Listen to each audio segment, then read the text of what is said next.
இந்த காட்சி ஜப்பான் 1914. ஒரு 8 வயது சிறுவன் தனது கிராமத்தில் விளையாடிக் கொண்டிருக்கும் போது அவன் முன்னாடி பார்த்ததே இல்லாத ஒரு காரை பாதையில் ஓடிக்கொண்டிருக்க காண்கிறான். அது ஒரு ஃபோர்ட் மாடல் டி. அது அவனை முற்றிலும் ஆச்சரியத்தில் ஆழ்த்தியது. இது ஒரு இயந்திர வாகனத்தின் மீது அவனுடைய முதல் பார்வை. அந்த சிறிய சிறுவரின் பெயர் என்ன? சோயிச்சிரோ ஹோண்டா. யார் நம்பினார்? ஒரு நாள் அவரது பெயர் உலகம் முழுவதும் பெரியதும் சிறியதும் ஆன கார்களில் இருக்க போகிறது. அதிர்ச்சிக்கு தயாராகுங்கள்.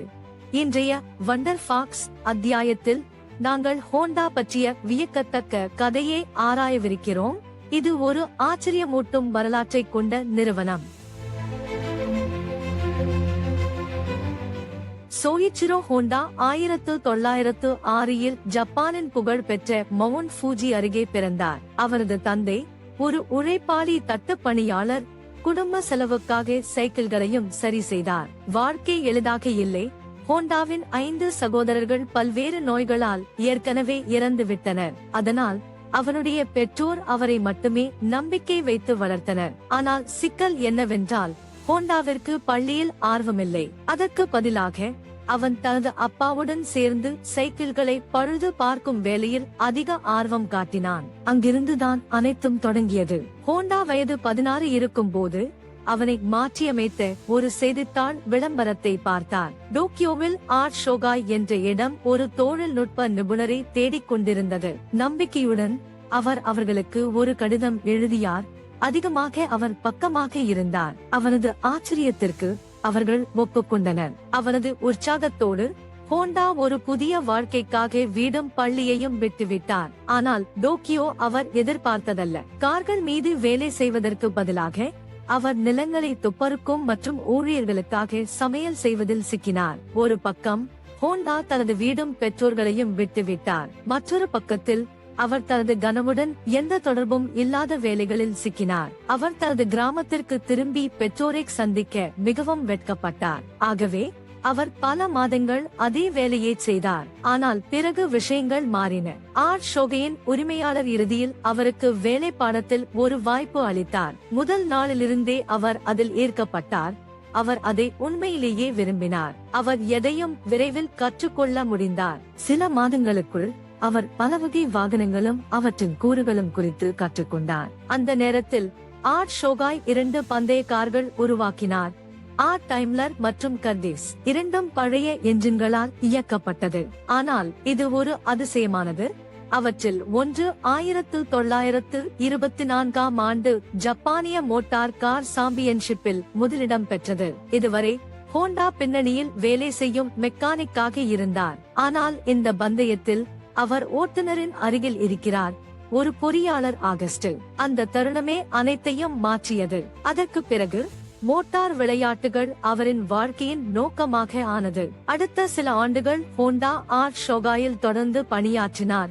அனுபவம் பெற்றார் மற்றும் திறன்களை மேம்படுத்தினார். 1928 அவர் வெறும் 22 வயதிலிருந்த போது ஹாமாமட்சு நகரத்தில் புதிய கிளையை நிறுவியது.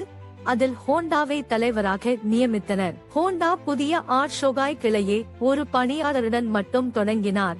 ஒருவர் மட்டும். ஆனால் வெறும் 2 ஆண்டுகளில் அவர் அதை 30 பேருடைய குழுவாக மாற்றினார். இப்போது அவர் ஒரு சிறந்த மெக்கானிக் மட்டுமல்ல, அவர் திறமைமிக்க ஓட்டுநராகவும் மாறினார். அந்த திறமையுடன் அவர் தனது மேலதிகாரிக்காக ஒரு தனிப்பயன் விளையாட்டு வாகனத்தை வடிவமைத்தார். அந்த வாகனம் மணிக்கு 120 கிமி வேகத்தை எட்டியது மற்றும் அனைத்து முந்தைய சாதனைகளையும் உடைத்தது. அடுத்த 20 ஆண்டுகளுக்கு அந்த வேக சாதனை நிலைத்திருந்தது. அது ஜப்பானின் மிக வேகமானது. ஹோண்டா தனது மேலதிகாரியின் மனதில் இடம் பெற்றார். தன் சொந்த வேலைப்பாட்டறையை தொடங்கும் கனவு கண்டார். பட் விதிக்கு வேறு யோசனை இருந்தது. 1936 ஓட்டப்பந்தயத்தின் போது ஹோண்டா ஒரு கொடிய விபத்தில் சிக்கினார். அவர் உயிர் தப்பினாலும் இடது கை முறிந்தது மற்றும் முகம் மோசமாக காயமடைந்தது. அந்த கணத்தில் அவன் செய்த அனைத்து முயற்சியும் முடிந்துவிட்டது என்று நினைத்தான். விபத்துக்கு பிறகு ஹோண்டா கார்கள் பழுது பார்க்க முடியவில்லை. அவர் பந்தயமிட்டு கூட முடியவில்லை. ஆனால் ஹோண்டா குணமாகும் போது அவர் தோல்வியில்லை. மாறாக அவர் ஆர்ட் ஷோகாய் உரிமையாளருக்கு ஒரு புதிய யோசனை பரிந்துரைத்தார். நாம் ஒரு ஆட்டோ பாகங்கள் உற்பத்தி செய்யும் நிறுவனம் தொடங்குவோம், ஆனால் உரிமையாளர் இல்லை என்று சொன்னார். வணிகம் ஏற்கனவே நன்றாக இயங்கிக் கொண்டிருந்தது. புதிய ஆபத்துகளை ஏற்றுக்கொள்ள யாரும் தயாராகவில்லை. அதனால் ஹோண்டா ஒரு துணிவான நடவடிக்கை எடுத்தார். 1936ஆம் ஆண்டு 30 வயது கொண்டிருந்த ஹோண்டா ஒரு நண்பருடன் சேர்ந்து டோகாய் செகி ஹேவி இண்டஸ்ட்ரி நிறுவனம் தொடங்கினார். ஆட்டோ உலகத்தை மாற்றும் அவரது முதல் உண்மையான படி. ஹோண்டாவுக்கு ஒரு கனவு இருந்தது. அவர் தனது சொந்த நிறுவனத்தை தொடங்கினார். பட் அதை உண்மையாக்குவதற்கு பணம் இல்லை. அவன் நாள் நேரம் ஷோகாயில் வேலை செய்து இரவில் தனது சிறிய வேலைப்பாட்டறையில் கடுமையாக உழைத்து தனது புதிய வியாபாரத்திற்கு என்ஜின் பிஸ்டன்களை உருவாக்க முயன்றான். மாதங்கள் அவன் இந்த கடுமையான அட்டவணையை கடைபிடித்து வந்தான். முன்னேற்றம் காத்திருந்தான். ஆனால் எதுவும் வேலை செய்யவில்லை. தோல்வியாய் அவனை அழுத்தம் கொண்டு வந்தது. ஆனால் விடாமல் ஹோண்டா புத்திசாலித்தனமாக முடிவு செய்தான். ஒரு பல்கலைக்கழகத்தில் உலோகம் பற்றி படிக்க சேர்ந்து தனது திறமைகளை மேம்படுத்தினான். 3 வருடம் தொடர் கடுமையான உழைப்புக்கு பிறகு ஹோண்டா இறுதியில் அதை சாதித்தான். அவர் 1939 இல் தனது முதல் இயங்கும் கார் பிஸ்டனை உருவாக்கினார். ஆர்வமுடன் அவன் ஷோகாயை விட்டு அதை முழு நேரமும் உற்பத்திக்காக அர்ப்பணித்தான். ஆனால் ஒரு பெரிய சிக்கல் இருந்தது. அவரது வடிவமைப்புகள் பிழையுடன் இருந்தது என்பதை அவன் அறியவில்லை. அவன் தனது வேலையை டொயோட்டாவுக்கு சமர்ப்பித்த போது 50 பாகங்களில் 47 பாகங்கள் நிராகரிக்கப்பட்டன. அது ஹோண்டாவுக்கு மின்னல் தாக்கத்தை போல இருந்தது.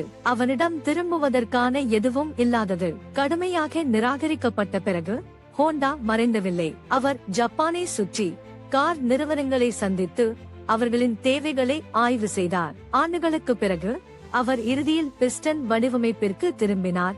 அவர் அதை சிறப்பாகச் செய்தார். அவர் புதிய பிஸ்டன்கள் ஒவ்வொரு நிறுவனத்தின் தர சோதனைகளையும் கடந்துவிட்டன. ஒன்று பிறகு ஒன்று ஆர்டர்கள் வரத் தொடங்கின.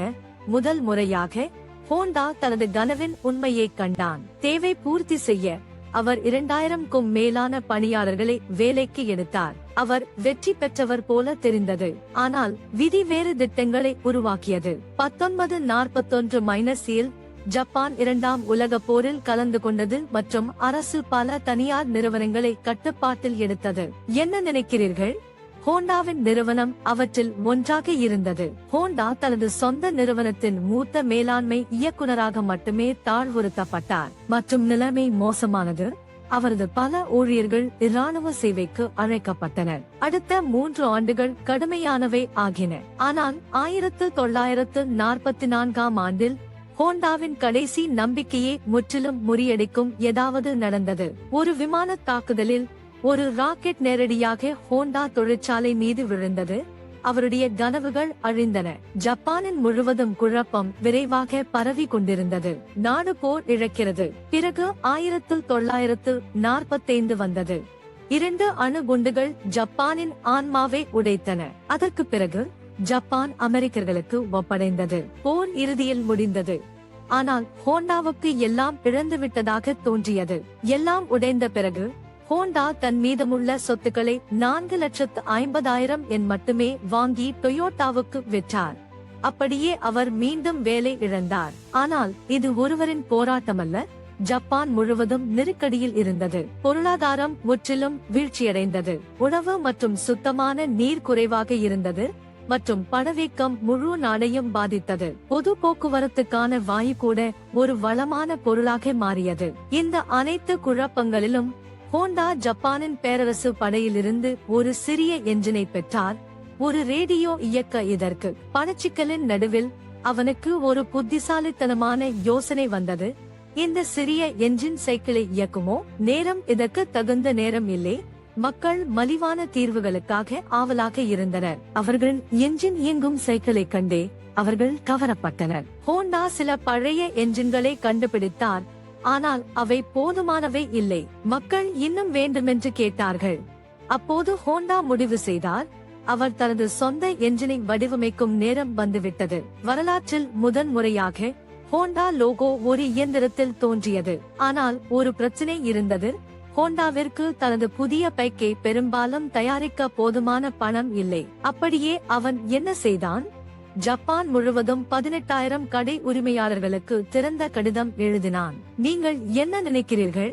3,000க்கும் மேற்பட்டோர் அவனை நம்பி முன்பணம் அனுப்பினார்கள். அந்த ஆதரவுடன் அடுத்த 3 ஆண்டுகளில் ஹோண்டா சந்தையின் தேவைகளுக்கு ஏற்ப ஒரு மோட்டார் சைக்கிள் உருவாக்கினார். அதை சூப்பர் கப் என்று அழைத்தனர். அது சந்தையில் வந்த பொழுது அது ஒரு சூறாவளியை உருவாக்கியது. இந்த மாதிரி ஒரு பெரிய வெற்றி கண்டது. அது 1958இல் அமெரிக்காவின் திரையம்ப் மற்றும் ஹார்லி டேவிட்சனை முந்தியது. ஹோண்டா ஓட்ட போட்டிகளுக்கு ஆசை கொண்டவன். அந்த காதல் அவனை தனது சொந்த விளையாட்டு பைக்கை வடிவமைக்க வைத்தது. அவன் போட்டியில் கலந்து கொண்ட போது வெற்றியடைந்த பைக்குகளை கவனமாக ஆய்வு செய்து அவற்றை வெற்றியாளர்களாக்கிய அம்சங்களை பதிவு செய்தான். சிறு காலத்தில் ஹோண்டா தனது முதல் விளையாட்டு பைக்கை அறிமுகப்படுத்தின 1962ஆம் ஆண்டு. அது தனது முதல் சர்வதேச போட்டி சாம்பியன்ஷிப்பை வென்றது. அந்த வெற்றி ஹோண்டாவை உலகளவில் மோட்டார் ஸ்போர்ட்ஸில் பிரபலமாக ஆக்கியது. 90களுக்குள் அந்த நிறுவனம் உலகின் பெரிய மோட்டார் சைக்கிள் உற்பத்தியாளராக இருந்தது. 1968-இல் அவர்கள் 10 மில்லியன் யூனிட்டுகள் வெற்றனர். சோயிசுரோ ஹோண்டா 62 வருடங்கள் கழித்து வெற்றி அடைந்திருக்கலாம். ஆனால் அவர் சிறுவயதில் கொண்ட கனவுகளை தொடர்ந்து பிடித்துக் கொண்டிருந்தார். ஹோண்டா கார் உற்பத்தியில் தனது பார்வையை நிலைநிறுத்திக் கொண்டிருந்தார். பலர் அவனை சொல்லி இருந்தாலும் அவன் தன் நோக்கத்தை நிலைநிறுத்தினான். அப்போது டொயோட்டா மற்றும் நிஸ்ஸான் போன்ற பெரிய பெயர்கள் ஜப்பானில் நிறுவப்பட்டிருந்ததால் சந்தையில் நுழைவது எளிதான பணியல்ல. ஹோண்டாவின் முதல் பிக்கப் T360 தோல்வியடைந்தது. அடுத்து அவன் A500 விளையாட்டு கார் அறிமுகப்படுத்தினான். ஆனால் வெறும் 1300 யூனிட்டுகள் மட்டுமே விற்றான். பல ஆண்டுகள் அர்ப்பணிப்பு, முடிவில்லா மறுப்பு மற்றும் இடைவிடா வடிவமைப்புக்கு பிறகு 1972-இல் அவர் கடவுச்சொல்லை உடைத்தார். புகழ்பெற்ற ஹோண்டா சிவிக் வெளியீட்டுடன் இது இன்னும் இன்றும் உலகெங்கும் அலைகளை உருவாக்கும் கார். 1980ஆம் ஆண்டிற்குள் ஹோண்டா மோட்டார்ஸ் ஜப்பானின் 3வது பெரிய உற்பத்தியாளராக மாறியது மற்றும் ஒரு தசாப்தத்தில் இது உலகில் 3வது பெரியதாக மாறியது. மோட்டார் சைக்கிள்களில் இருந்து கார்கள் வரை, படகு என்ஜின்கள் இருந்து விமான என்ஜின்கள் வரை, பவர் டூல்களும் நீங்கள் எங்கும் ஹோண்டா பெயரை காண்பீர்கள். புகழ்பெற்ற ஹோண்டா சிவிக் வெளியீட்டுக்கு ஒரு வருடமே ஆன பிறகு சோயிச்சுரோ ஹோண்டா 1973-இல் நிறுவனத்திலிருந்து ஓய்வு பெற்றார். மேலும் 1991 ஆகஸ்ட் 5-இன் தேதி இயந்திரங்களின் பின்னணியில் இருந்த மனிதர் இறந்தார். இந்த வீடியோ மூலம் ஹோண்டாவின் முழு வரலாற்றையும் அறிந்து மகிழ்ந்திருப்பீர்கள் என்று நம்புகிறோம். நீங்கள் வீடியோவை விரும்பினால் தயவு செய்து கருத்து கூற மறக்காதீர்கள். நாங்கள் உங்கள் எண்ணங்களை கேட்க விரும்புகிறோம். நீங்கள் சேனலை சந்தா செய்யலாம் மற்றும் மணி ஐகானை தட்டலாம். இதனால் எதிர்கால வீடியோக்களை தவறவிட மாட்டீர்கள். எங்கள் சேனலின் பிற வீடியோக்களையும் பாருங்கள். பார்வைக்கு நன்றி.